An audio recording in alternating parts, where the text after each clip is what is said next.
Okay, we've the car up on the lift. We're just going through some of the preparation that helps speed up the installation and recommendations before you put in the loom.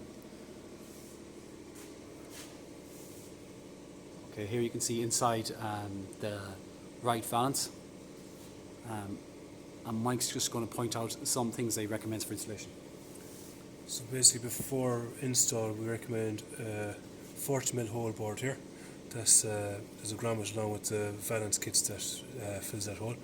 We also usually recommend hangers to be welded on here and here to carry along this section. If not, it's not crucial, we can pop in small hangers here. We also pop around two in here and here.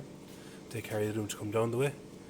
Goes in behind the bumper bracket and enters the 25mm hole here. Then you have two options here. You can put it in through the box section on the bottom or just above the box section here. We've decided to go with above the box section this time. That's it. Okay. You have the same on the left and right hand side of the valance, and that's the setup for the front.